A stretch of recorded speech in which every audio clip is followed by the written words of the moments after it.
What if the most powerful healer you will ever encounter is not a doctor, not a pill, not a surgery, but something that has been living inside you since the moment you were born? Stay with me, because what you are about to hear in the next few minutes has the potential to change the way you experience your own body forever. In 1987, in a quiet clinic in northern Japan, something happened that doctors refused to write in their official reports. A man arrived carrying a diagnosis that felt less like a medical verdict and more like a death sentence. Multiple tumors, advanced stage, the kind of diagnosis where medicine quietly puts down its tools, looks at the floor, and stops making promises. They gave him months to live. He accepted that, but he made one request, so simple, so quiet, that the doctors almost didn't take it seriously. Leave me alone for a few hours each day. No treatments, no visitors, no procedures, no noise, just silence. The doctors agreed. They thought it wouldn't matter anymore. What difference could silence make at that point? 8 months later, he walked out of that hospital on his own 2 feet. The tumors were gone, not shrinking, not stabilizing, not responding to treatment, gone. Medicine filed it under spontaneous remission, the term doctors use when something happens that their instruments can measure, but their frameworks cannot explain. A polite word for miracle, spoken in the language of science. But the man himself needed no explanation. He hadn't consumed strange herbs or sought out spiritual healers. He hadn't performed rituals or made desperate bargains with the universe. In those hours of daily silence, he had simply done something so ancient, so instinctive, so quietly revolutionary that most of us have completely forgotten it is even an option. He had talked to his body, gently, honestly, without demands. He had asked it to remember something it had always known, and his body, this living, breathing, impossibly intelligent system that had been fighting for him his entire life, had listened. Now I want to ask you something, and I want you to sit with it for a moment before you answer. When was the last time you were truly kind to your own body, not in the way of a good meal or a long sleep? I mean the deeper kindness, the kind that says, I see you, I hear you, I trust you. For most of us, the honest answer is never. We live inside our bodies the way someone might live in a house they never quite feel at home in. We notice it only when something breaks. We demand it perform. We silence it when it speaks. And then we wonder why it struggles. This is not a story about one fortunate man in Japan. This is a story about something alive and waiting inside every single one of us, a capacity for healing so profound, so well documented, and so consistently ignored that when it surfaces, we call it a miracle instead of what it really is, our nature, finally being allowed to do its job. If this is already reaching something inside you, if you feel something quietly stirring, I want you to do 2 things right now. Like this video so these words can find someone else who needs them, and leave a comment telling me where in the world you're watching from and what time it is where you are. Because this conversation is happening everywhere, and that matters. Watch until the very end. What's coming will give you something real, not inspiration that fades by tomorrow, but a practice you can begin today.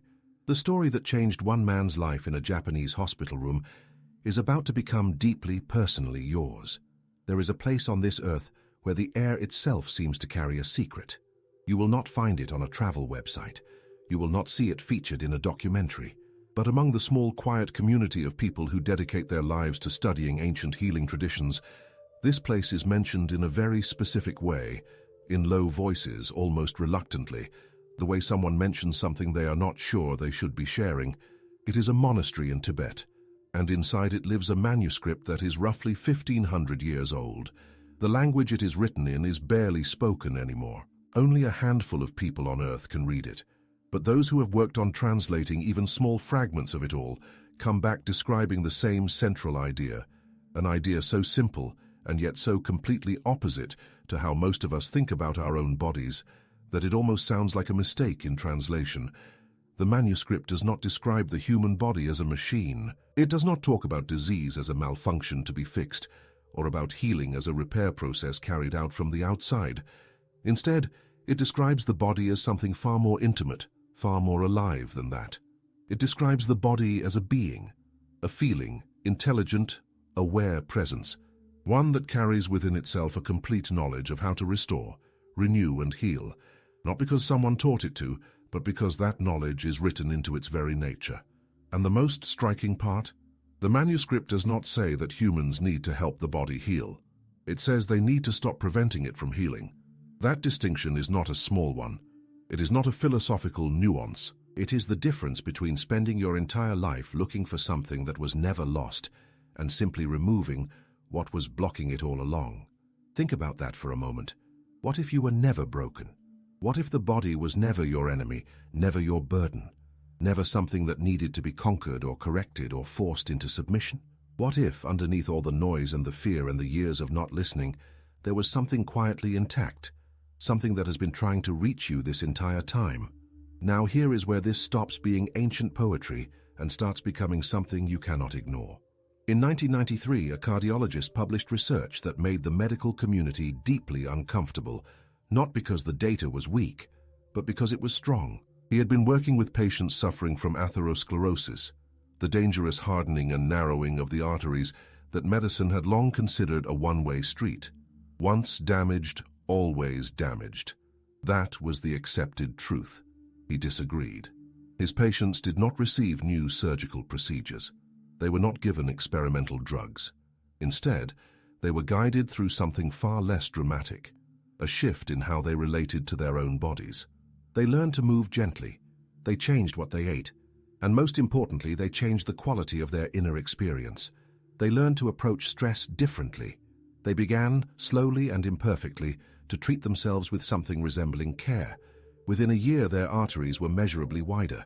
The medical community pushed back hard, but the numbers did not move. The data stood exactly where it had always stood. The body wants to be healthy, he wrote. We simply need to stop preventing it from becoming so. One sentence. 1,500 years after that Tibetan manuscript was sealed and stored in a mountain monastery, a cardiologist with modern instruments and peer-reviewed data arrived at the exact same conclusion.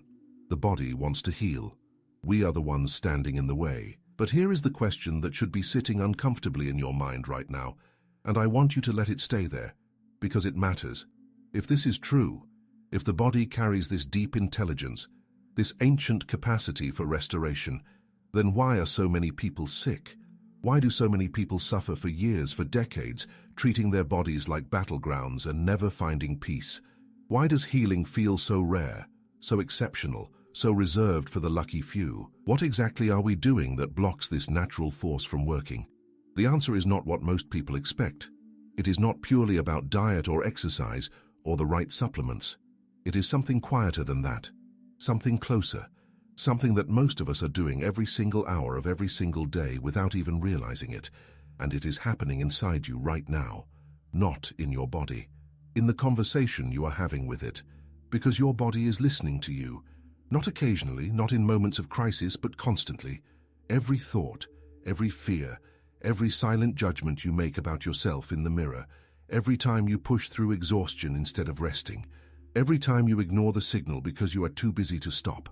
Your body hears all of it, and it responds. What is happening inside you right now, at this very moment, as you listen to these words, is far more extraordinary than anything you have been told, and that is exactly what comes next. Close your eyes for a moment. Actually, don't. Keep listening. But imagine this. Right now, as you sit here, as you breathe, as your eyes move across this moment, your body is running an operation so vast, so precisely coordinated, so relentlessly intelligent, that no computer ever built by human hands comes even close to matching it. Cells are dividing. Toxins are being filtered and removed. Damaged molecules are being identified and replaced with new ones. Immune cells are moving through your bloodstream right now, silently neutralizing threats you will never know existed. Your heart is beating without being asked. Your lungs are expanding without your permission. Your liver is processing. Your kidneys are filtering. Your nervous system is conducting signals at speeds that would make the fastest internet connection look slow.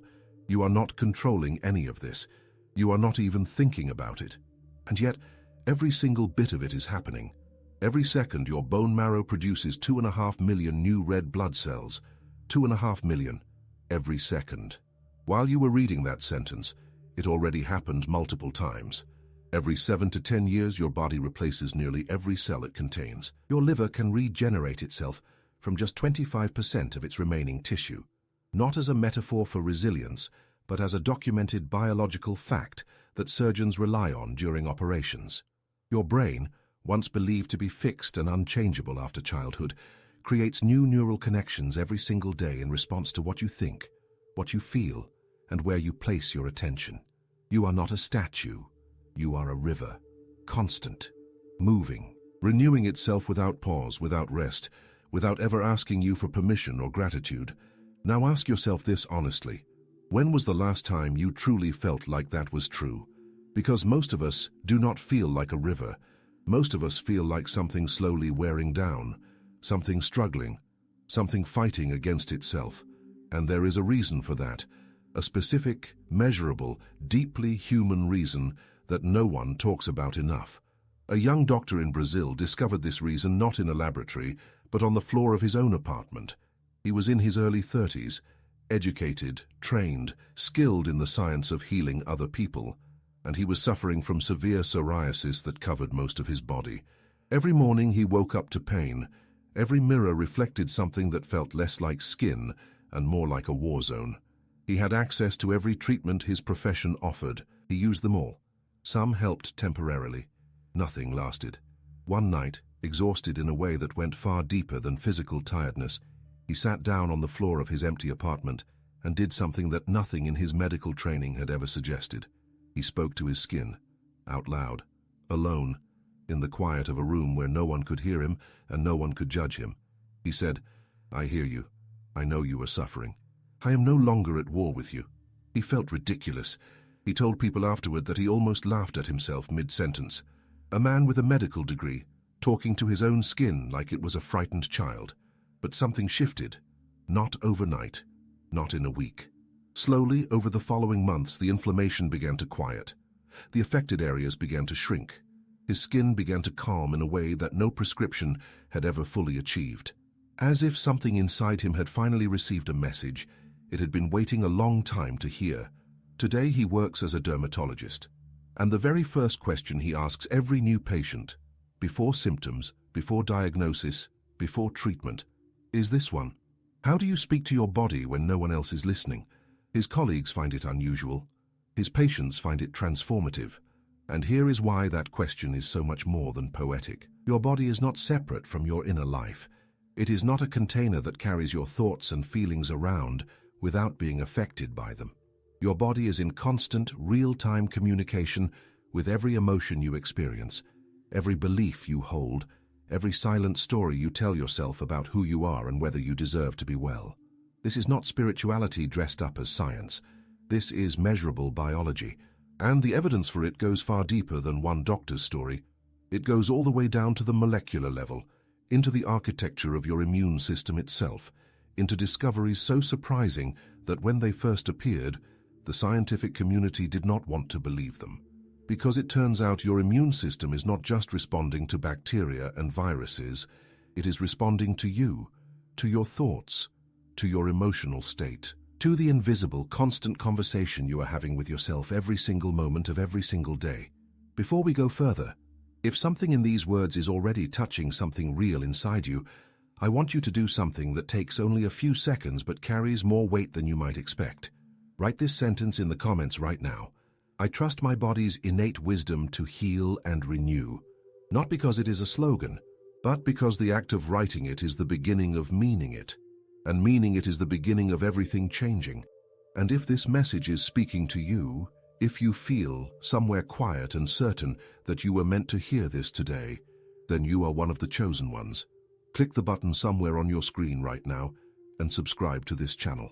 Let that be your declaration that you are ready to listen differently. Share this video with someone you love, a friend, a family member, someone who is tired or sick or simply disconnected from their own body. You may never know how much that single act of sharing will mean to them, because what comes next, the scientific discovery that turned medicine upside down and gave a name to what that Brazilian doctor found on his apartment floor, will make everything you just heard feel even more real and far more personal. In 1975, a psychologist made a mistake. Not the kind of mistake that ends careers, the kind that changes history. He was running what seemed like a completely ordinary experiment. He was studying conditioned responses in rats, the same basic science that had existed since Pavlov and his dogs. Nothing groundbreaking was expected. Nothing unusual was planned. He was simply pairing a sweetened drink with an immune-suppressing drug, training the rats to associate one with the other. Then he removed the drug. He gave the rats only the sweetened water, and their immune systems suppressed anyway. No drug in their bodies, no chemical explanation, just the memory of a flavor, and the body responding to that memory as if the drug was still there. The signal alone was enough. The association had become the reality. He did not know it yet, but he had just accidentally pulled back a curtain that medicine had kept closed for a very long time. What he had discovered was this: the immune system can learn. It can be taught. It listens to signals from the mind and responds to them the way it would respond to a physical substance. It does not simply operate in its own isolated world, running its programs independently of what you think or feel or remember or fear. It is connected to you, deeply, directly, chemically connected. This discovery gave birth to an entirely new field of science, one with a long name that carries a very simple meaning: psychoneuroimmunology, the study of how the mind, the nervous system, and the immune system speak to each other, not occasionally, not only during extreme events, constantly, through specific, measurable, molecular pathways that science can now observe, map, and verify. But here is what made this even more extraordinary. A neuroscientist decided to follow the connection physically. He wanted to see it, not just infer it. So he traced nerve fibers, actual, physical nerve fibers, into the tissue of immune organs, the thymus, the lymph nodes, the spleen. And what he found there was not theoretical or symbolic. It was anatomical. Direct nerve endings, visible under a microscope, running from the brain straight into the structures of the immune system. A physical highway of communication, built into the body itself. The nervous system and the immune system were not two separate departments operating in the same building. They were the same conversation, spoken in two different languages, happening simultaneously, all the time. Let that settle for a moment. Your brain is wired, literally, physically wired, into the system that decides whether your body fights disease or surrenders to it. Which means your inner state is not background noise. It is not irrelevant to your health. It is one of the primary inputs your immune system uses to decide what to do next. When you are in chronic fear, your immune system receives that signal and adjusts its priorities accordingly. When you are living under constant pressure, the kind that never fully releases, the kind that follows you from morning to night and even into your sleep, your body reads that as an ongoing emergency. Inflammation increases. Repair slows down. Resources are redirected away from restoration and toward survival. And here is the part that should make you stop completely. Researchers gave volunteers small, carefully controlled wounds. Then they measured how quickly those wounds healed under two different conditions, once during a period of normal daily life and once during a period of intense psychological stress. During stress, the wounds healed 40% more slowly. 40%. Same people, same bodies, same wounds. The only variable was what was happening inside their minds. Think about what that number means in practical terms, not just for a cut on your skin. For every process of repair and renewal, your body is trying to run right now. 40% of your healing capacity quietly switched off, not by a disease, not by age, not by genetics, but by the invisible weight of a mind that never fully feels safe. Now ask yourself something honest. How long have you been living in that state? Not for a week during exam season, not for a month during a difficult period. For years, maybe for so long that it no longer even feels like stress. It just feels like life, like the normal background hum of being a person in this world.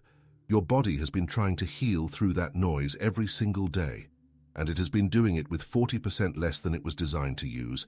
There is a woman who understood this not by reading a study, but by living through something that broke her open completely.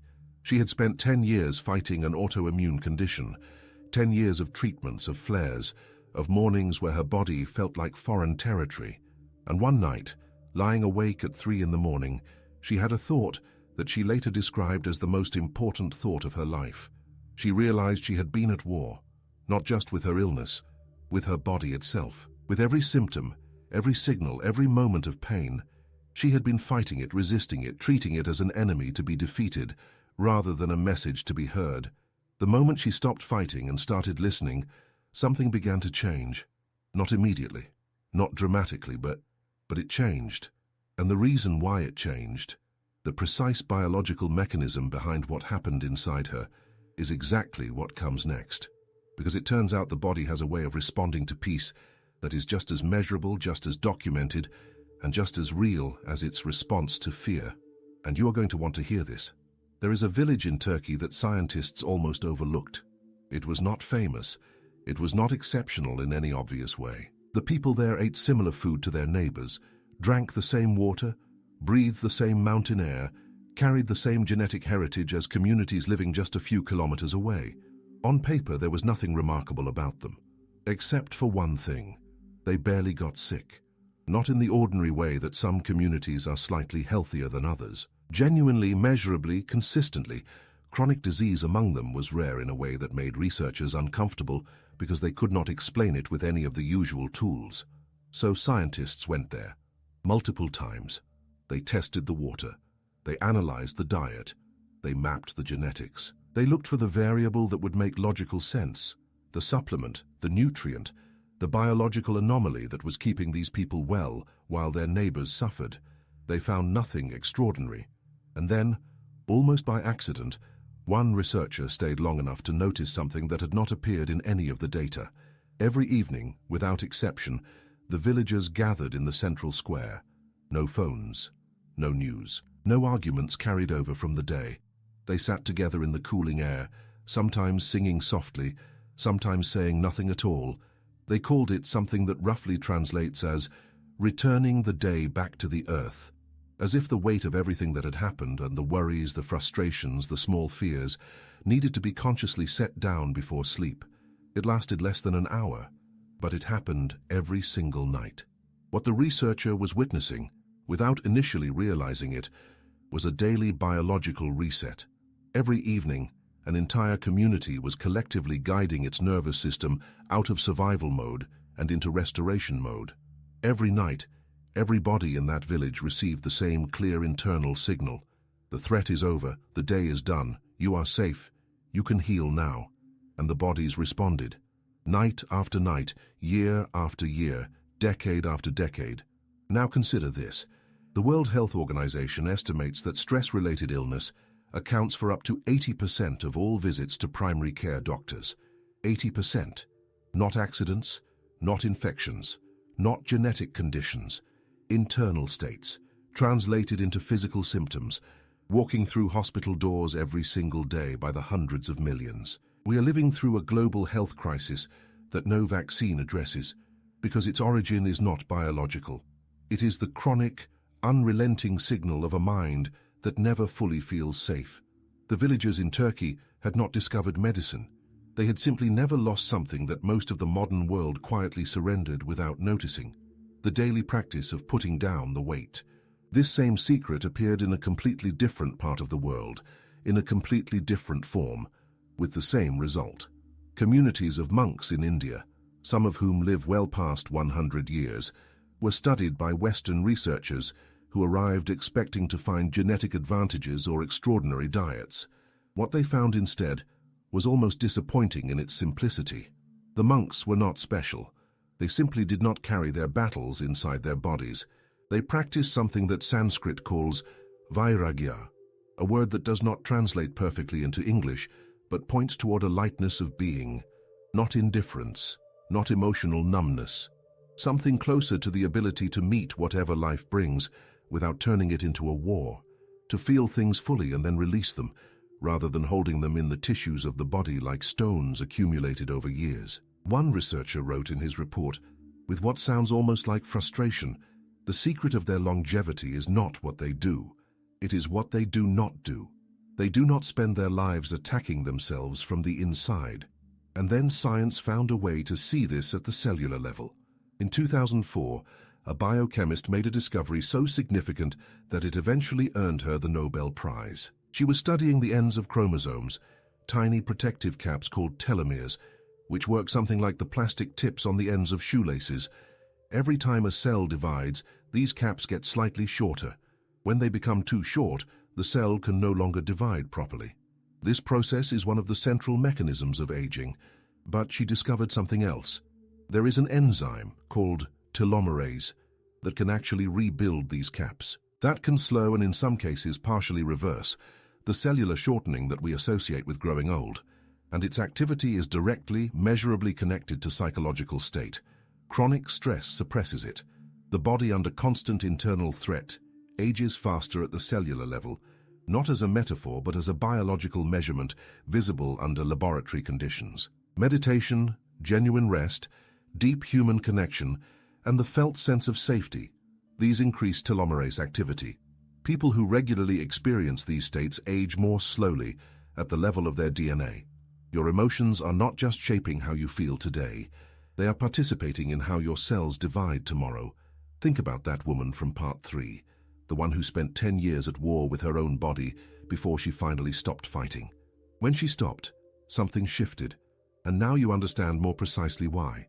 When the internal war ends, the body stops spending its resources on defense and begins spending them on repair. The chemistry changes, the signals change, the cells receive different instructions. But here is the question that has been quietly building through everything you have heard so far. If the body is this intelligent, this responsive, this deeply capable of healing when given the right conditions, what exactly do the people who experience the most extraordinary recoveries have in common? What do they know that the rest of us have forgotten? The answer is closer than you think, and it will change everything. There is an old parable that has survived thousands of years without losing a single word of its meaning. Our student approached a wise man and said, "I am sick, what should I do?" The wise man looked at him quietly and asked, "Do you know that a physician lives inside you?" "No," said the student. "Then introduce yourself to him," said the wise man, "and stop interfering with his work." The student waited for more. He waited for a remedy, a ritual, a list of instructions. But the wise man simply closed his eyes. Years later, the student returned, healed. "How did you do it?" the wise man asked. "I met that physician," said the student, "and I got out of his way." This is not a story about passive waiting. It is not an invitation to do nothing and hope.